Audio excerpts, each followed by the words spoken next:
Hey guys, Tim and Shana from Punk Rope, and we are here to talk to you today about jump rope training for pickleball, everyone's either favorite or least favorite game, depending on your perspective. Anyway, Shana's going to quickly show you the 4 moves that we want to go over. They're going to involve some lateral jumping. This is the side slide, which is going to be pretty important for pickleball players. We're going to do a little bit of a modified twister, so like a wide stance twister, to shift the feet forward, back. Be similar to what we might do in basketball, changing your stance.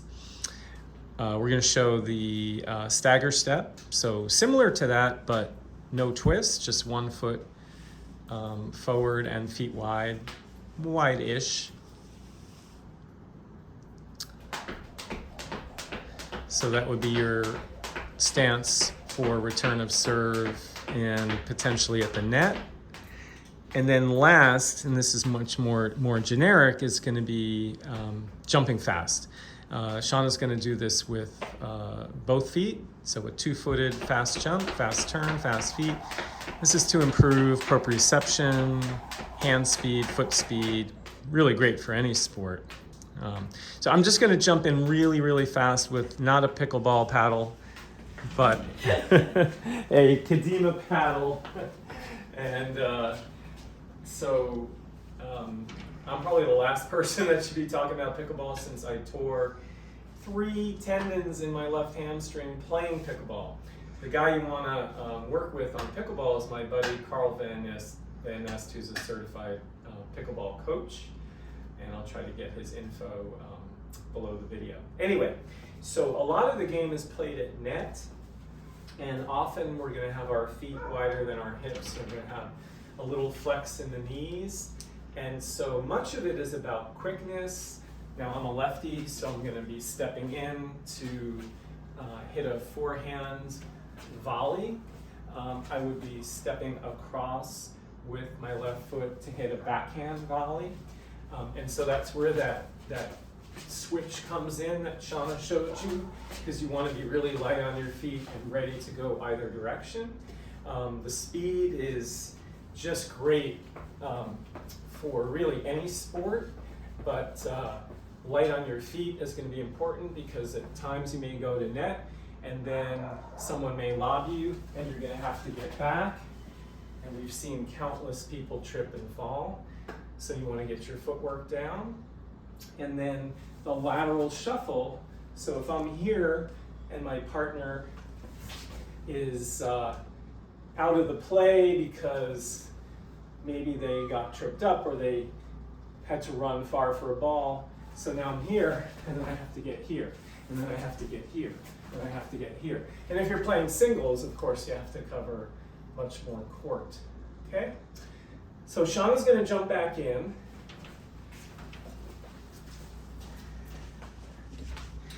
And of course, if you've never jumped rope before, there are a few basics.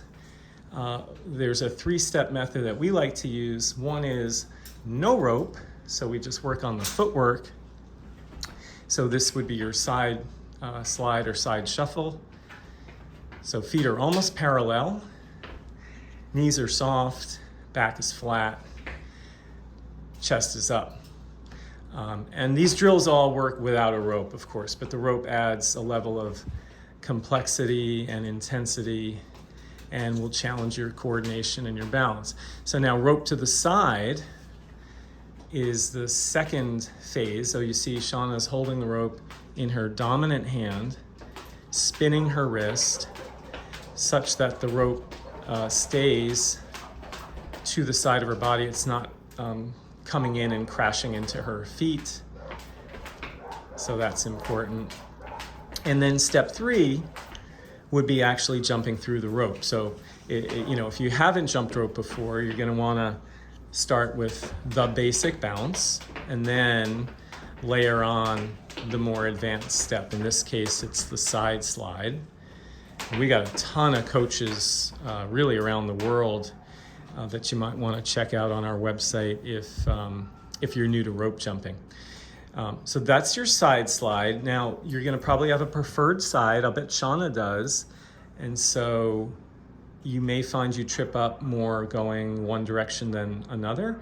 And that's important to know too, not just for rope jumping, but for pickleball or for any sport, so that you can start to balance things out. Okay, then we're going to go to that twist. And that is a little bit more intense because you're taking your entire body weight, you're going up in the air, and then you're switching direction. So Shana's exaggerating a little bit, but it is quite demanding, and don't be surprised if you get out of breath whether you have a rope or not. You're trying to land softly with knees bent, not in a deep squat, shallow squat, but ready to change direction. So this is really about agility and quickness. So now that was no rope. This is rope to the side. And again, you're trying to get it, the rope, so that it does not slide in and hit your heel. And also we don't want it to slide away either. Okay. And we're trying it with both hands to balance things out. Shana's using our 5mm classic rope, which soon probably the only rope we're going to carry in 4 different colors and multiple sizes, but it can also be adjusted. So that's important. If you're a beginner, you want a rope of the right length.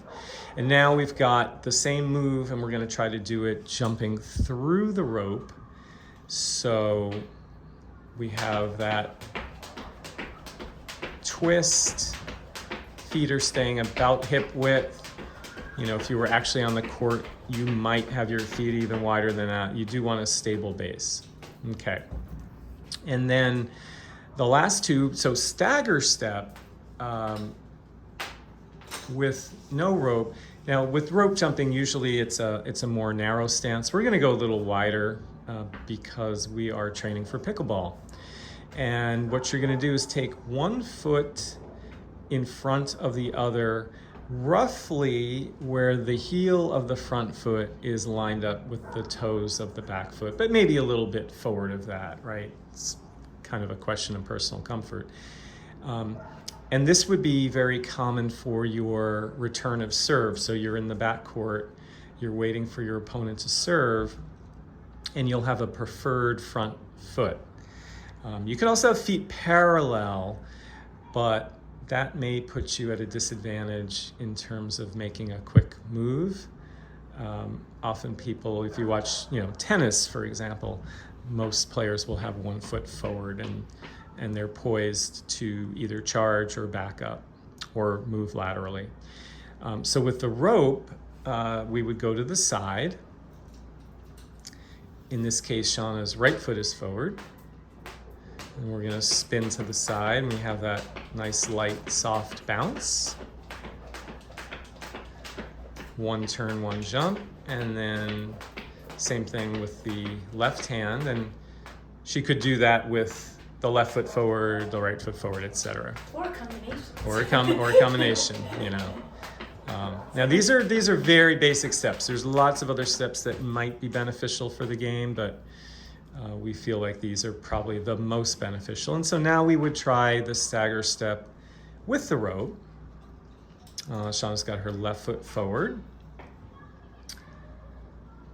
And now we're spinning the rope, maintaining that staggered stance. So it's an asymmetrical stance, and then she's switching the feet. So just great for what we call proprioception, right? Feeling the ground underfoot and being able to react to it. Now she's going backwards, she's going sideways, she's going all over the place. And then lastly, pure speed, which we think translates really well, not only to sport, to many activities in life. It's just the ability to get off the ground quickly, land, and get off the ground again, and coordinate that movement with your hands. Because if your hands and feet are not coordinated, you're gonna trip, right? So without the rope, we're gonna simulate the turn of the rope. We don't have to, but we can. And you see Shana's barely leaving the ground. This is somewhat similar to a fast feet drill, except with that, we'd be alternating feet. This is a 2-footed jump. And then she's gonna pick up her rope and spin to the side. And so now we're trying to coordinate that turn, jump, turn, jump, turn, jump, turn, jump, turn, jump. And as you get faster, hopefully that's going to translate to improved performance in your game. One thing we do suggest with this, as opposed to the other steps, is have your coach, partner, friend, family member count your jumps for anywhere from, say, 10 seconds to 50. If it's 10 seconds, then count those jumps and then multiply by 6. That's your 1 minute jump rate. Or if it's 15 seconds, multiply by 4. And hopefully over time you get faster. So here Shana's gonna start to jump through the rope, and that's about a 190, I don't know, 190 per minute maybe, 185. It's fast. Guys, if you can get that fast, good for you. I think it's going to serve you well on the pickleball court. If you have any questions, jot them down in the comments below and we will answer them as quickly as we can. If you found the video helpful, give it a thumbs up. Feel free to hit that subscribe button. And thanks for joining us. We'll see you next time.